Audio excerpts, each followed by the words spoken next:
आज के लेक्चर में हमको करना है practice questions on consistency for linear system of equation. Consistency for linear system of equations. किस तरह से सिस्टम ऑफ इक्वेशन को हम कंसिस्टेंट बताते हैं या इनकंसिस्टेंट बताते हैं, ये सब कुछ हम लास्ट लेक्चर में पढ़ चुके हैं। उसी पे बेस्ड कुछ और क्वेश्चंस हमको आज करने हैं। ठीक है। First, 2x minus 3y plus 7z is equal to 5, 3x plus y minus 3z is equal to 19y minus 47z is equal to 32। ये आपको एक सिस्टम ऑफ इक्वेशन दे रखा है। आपको चेक करना है whether this system of equation is consistent और not. If it is consistent then find its solution. क्या करते हैं हम? सबसे पहले इसको इस फॉर्म में लिखते हैं, ax is equal to b। a क्या होता है यहाँ पर? What is a? Coefficient matrix. Coefficient matrix में एक्स वाई जेड के जो भी अननोन जिसमें प्रेजेंट हैं उनके coefficient 2 minus 3 7, 3 1 minus 3 2 19 minus 47 x y z and what is b? 5 13 32। ए हमारे पास कोफिशिएंट मैट्रिक्स है। कोफिशिएंट मैट्रिक्स लिखने के बाद हम एक नई मैट्रिक्स लिखते हैं जिसको हम k से डिनोट करते हैं, which is a is to b, जिसको आप बोलते हो ऑगुमेंटेड मैट्रिक्स। ऑगुमेंटेड मैट्रिक्स क्या बनेगी? Coefficient matrix along with one column of right hand side constants. क्या बनेगा? 2 माइनस 3 7, 3 1 माइनस 3 2 19 माइनस 47 5 13 32। कंसिस्टेंसी कब होती है? When a linear system of equation is consistent. A linear system of equations is consistent if what? If rank of A is equal to rank of K। अगर rank of A rank of K के equal होता है तो system of equation क्या होता है? Consistent होता है। If rank of A is not equal to rank of K, system of equation is inconsistent। Equations is inconsistent। Inconsistent means hence no solution। Inconsistent का मतलब होता है कि उसका कोई भी solution नहीं करता। And if rank is same तो हमारे पास दो केसेस आते हैं कि या तो ये रैंक नंबर ऑफ अननोन्स के इक्वल होगा या ये रैंक नंबर ऑफ अननोन्स से लेस होगा। दो केसेस बनेंगे, यही दो। अगर तो इक्वल होगा तो उस केस में हम बोलेंगे यूनिक सॉल्यूशन, यानी कि सिर्फ एक सॉल्यूशन एग्जिस्ट करेगा। और अगर ये रैंक सेम तो होगा but less then number of unknown होगा तो हम क्या कहेंगे? Infinite many solutions. Infinite many solutions ये बनेगा हमारे पास। ठीक है। अब हमें क्या करना है? द थिंग इज हमें ये रैंक फाइंड आउट करने हैं। किसका? कोफिशिएंट मैट्रिक्स का और ऑगुमेंटेड मैट्रिक्स का। अब हम देखते हैं हमारे पास क्या थी। सबसे पहले हम क्या लिखते हैं? के मैट्रिक्स। के मैट्रिक्स हमारे पास क्या थी?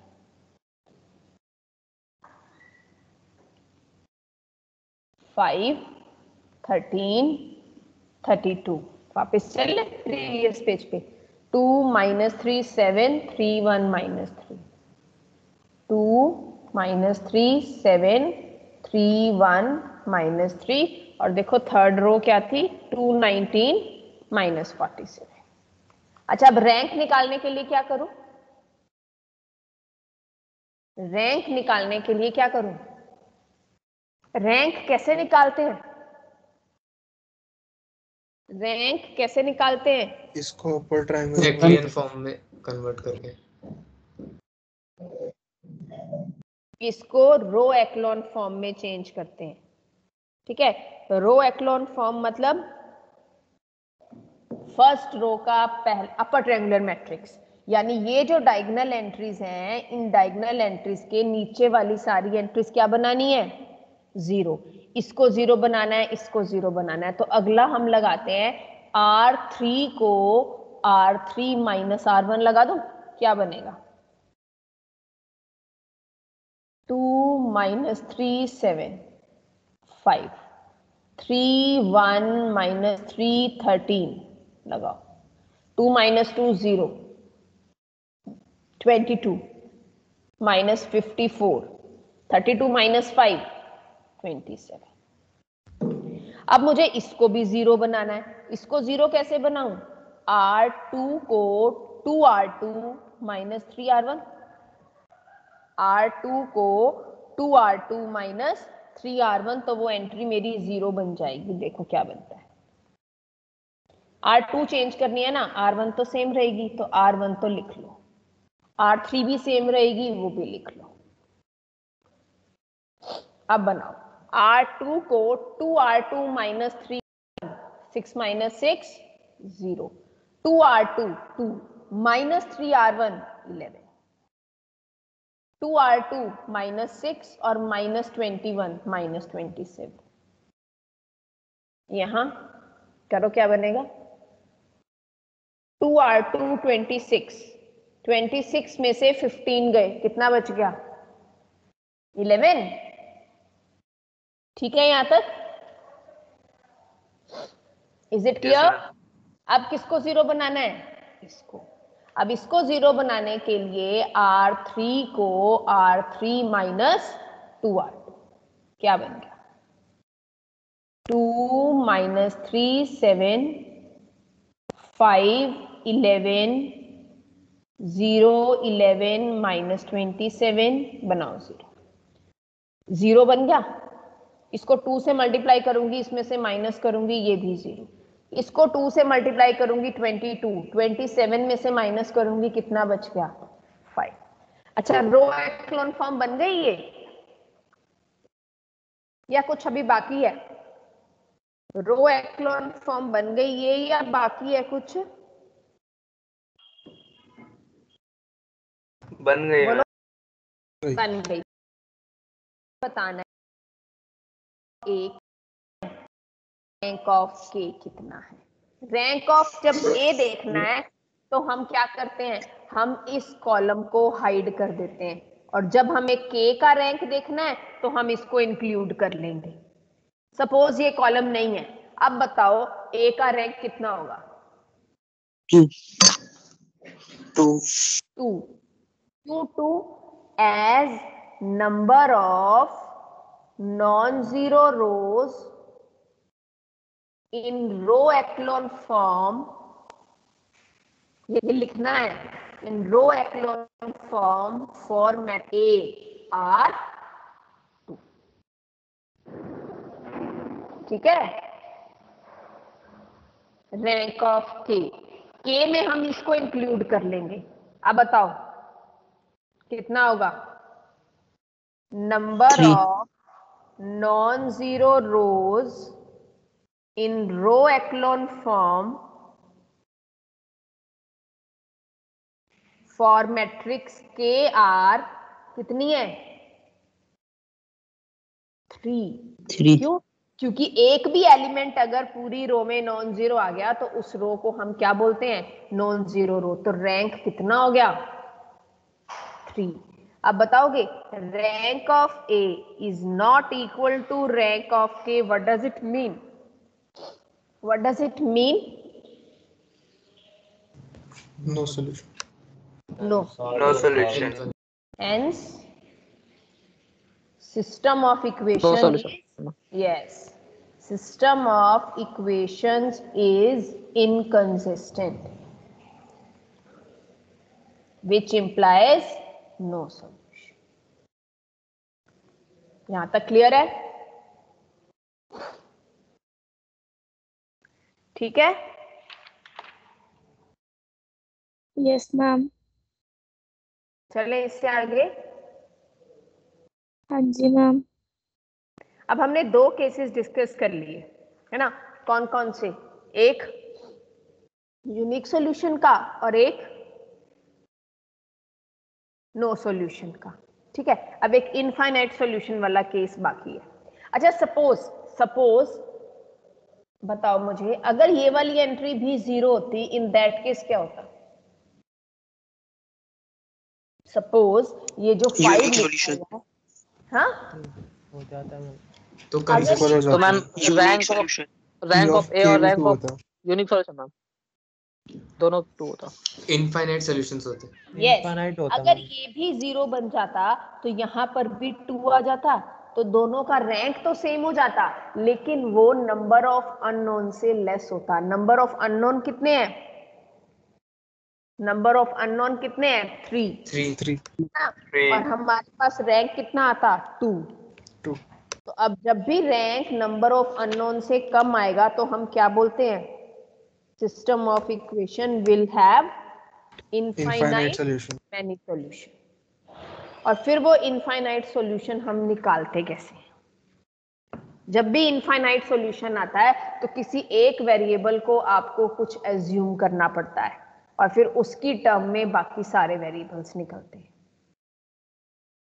Is it clear? चले नेक्स्ट क्वेश्चन पे।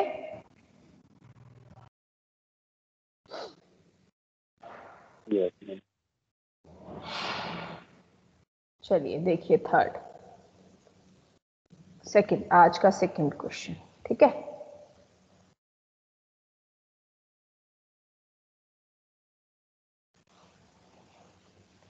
ध्यान से देखना अब मैं क्या लिख रही हूँ। फॉर व्हाट वैल्यूज, ओके ये लीजिए।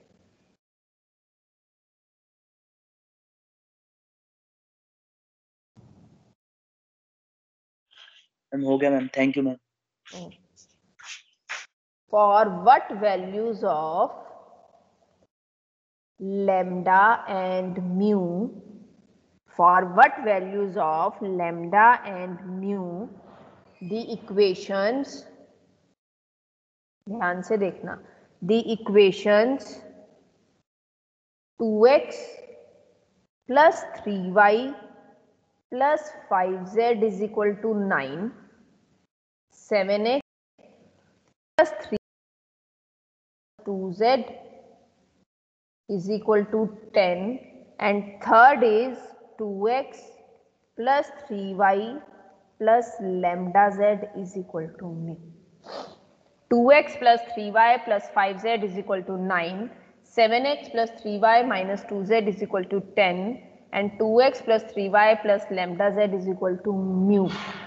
For what values of lambda and mu, this system of equation, पहला has unique solution, दूसरा has no solution, तीसरा has infinite many solution। तीनों केसेस डिस्कस करने हैं। ऐसी लैम्डा और म्यू की क्या वैल्यूज होनी चाहिए कि हम ये तीनों सॉल्यूशन डिस्कस करेंगे। आपको वो वैल्यूज फाइंड आउट करनी है, हमें देनी रखी है, हमें लैम्डा और म्यू फाइंड आउट करना है। हम नॉर्मल जैसे आप स्टार्ट करते हो उसी तरह से स्टार्ट करेंगे। सबसे पहली चीज, आप इस सिस्टम ऑफ इक्वेशन को किस फॉर्म में लिखोगे? ax is equal to b, where what is a? A is the coefficient matrix, then X column matrix of unknowns, then B column matrix of right hand side constants. लिखो 2 3 5 7 3 minus 2 2 3 lambda x y z 9 10.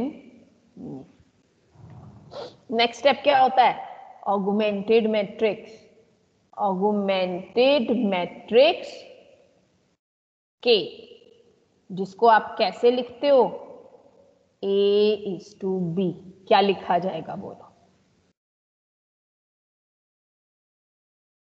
2 3 5 7 3 minus 2 2 3 lambda 9 10.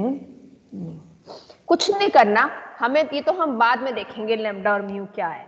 हमको ये पता है कि इस तरह के system of equation को सॉल्व करने के लिए हम रैंक निकालते हैं, और रैंक निकालने के लिए हम इस ऑगमेंटेड मैट्रिक्स को कौन सी फॉर्म में कन्वर्ट करते हैं?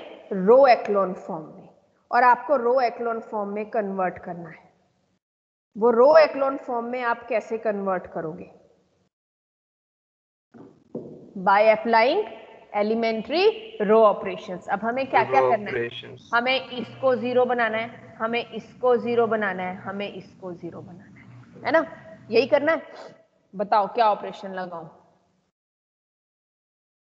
R3 को R3 माइनस R1 कर दो, एक तो 0 बन जाएगा. देखो क्या बनता है. 2 3 5 9 10. म्यू माइनस 9 हो गया है ना. R3 को क्या किया? R3 माइनस R1 0 हो गया. अरे लो, ये तो पहले ही 0 हो गया. Very good. अब तो थोड़ा सा काम रह गया बस. 7 3 minus 2 10. Now the only thing left is, मुझे इसको 0 बनाना है.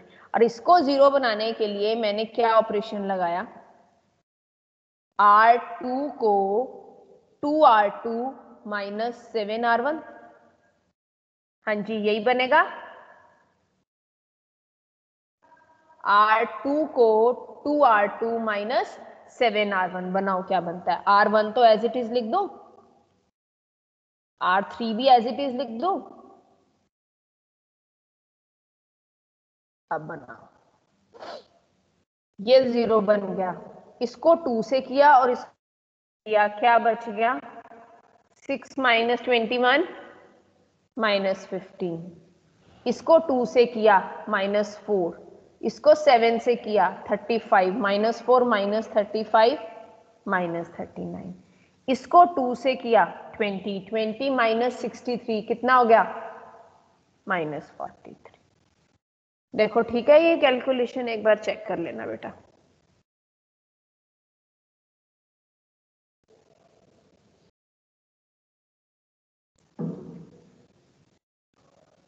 चले नेक्स्ट पेज पे. यहां तक क्लियर है? Yes ma'am. Yes ma'am. Next page पे अब हम फिर से लिखते हैं वापस से.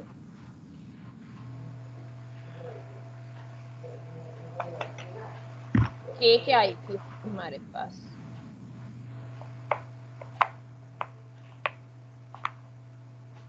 2 3 5 क्या था? 9 0 minus 15 minus 39 minus 43 minus 43. Lambda minus 5 mu minus. Row echelon form है ये? Yes ma'am. Row echelon form है? Yes ma'am. Yes. Yes ma'am. अब हम पहला केस डिस्कस करते हैं. पहला केस, फॉर यूनिक सॉल्यूशन क्या होना चाहिए? Rank of A is equal to rank of K is equal to 3. 3 क्या है? Number of unknown. यानी कि मुझे ए का रैंक भी 3 चाहिए और के का रैंक भी 3 चाहिए. Is it clear? अब ए का रैंक 3 होने के लिए क्या चाहिए मुझे? नंबर ऑफ नॉन जीरो रोज कितनी चाहिए? 3। कब होंगी नंबर ऑफ नॉन जीरो रोज 3 ए के लिए? लैम्डा -5 नॉट इक्वल टू 0 होगा।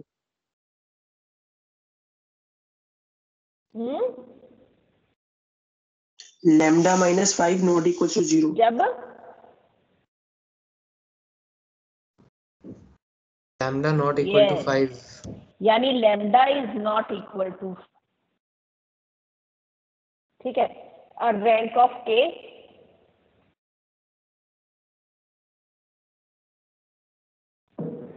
Mu is not equal to, rank of K 3 कब होगा?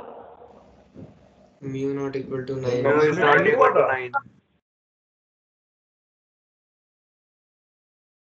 Mu not equal to lambda से ही हो जाएगा। अगर म्यू 9 मैम भी हो फर्क तो तो भी पड़ेगा क्या ही नहीं दिक्कत इसके है? बाद। लैम्डा 5 नहीं होना चाहिए।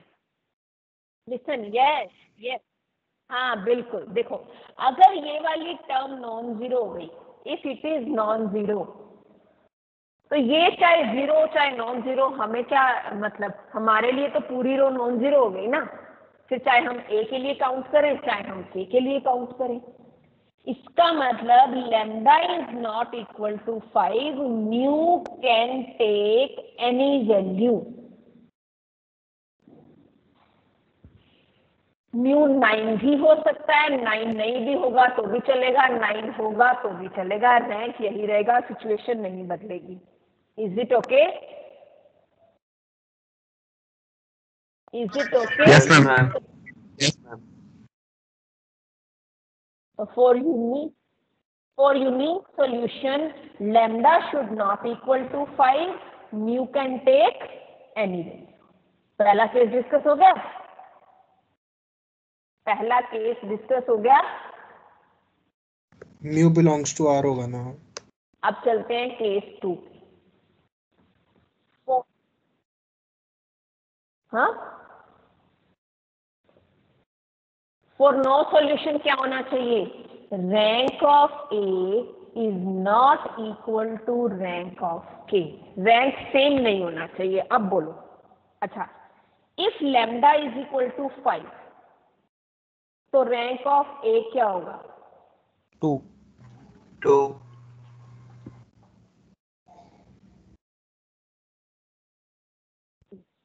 और रैंक ऑफ के क्या होगा? Mu is not equal to 9, 3, if lambda is equal to 5, हाँ तो लिखेंगे and mu is not equal to, अगर म्यू 9 हो गया फिर तो के का रैंक भी 2 हो गया। लैम्डा 5 है पर म्यू 9 नहीं है तो रैंक ऑफ ए 2 हो गया और रैंक ऑफ के 3 हो गया। तो rank of A is not equal to rank of K. तो फॉर नो सॉल्यूशन क्या कंडीशन होनी चाहिए हमारे पास? फॉर नो सॉल्यूशन लैम्डा तो 5 होना चाहिए, म्यू 9 नहीं होना चाहिए। क्योंकि अगर म्यू भी 9 हो गया और लैम्डा भी 5 हो गया तो ये वाली टर्म भी 0 बन गई, ये वाली टर्म भी 0 बन गई। फिर तो ए के केस में भी रैंक 2 और के केस में भी रैंक 2। तो फिर नो सॉल्यूशन तो नहीं आएगा, फिर तो सॉल्यूशन आएगा, वो हमारा थर्ड केस बनेगा। यहाँ तक क्लियर है? यस मैम, हाँ जी।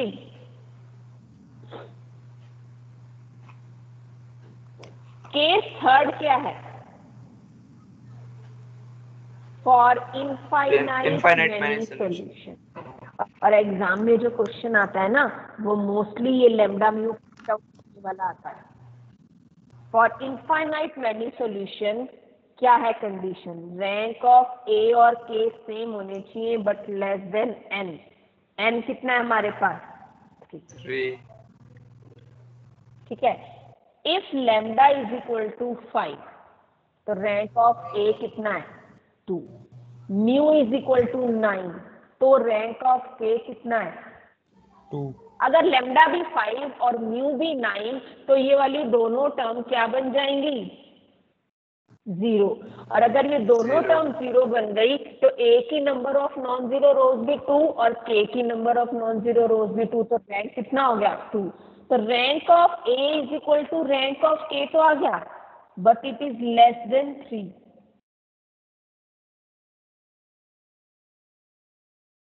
हो गया इनफाइनाइट सॉल्यूशन?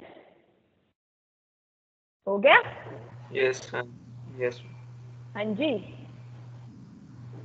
तो क्या आएगा? For infinite many solutions, for infinite many solution, lambda is equal to 5 and mu is equal to 9। तो हमारे तीनों केसेस डिस्कस हो गए। देखो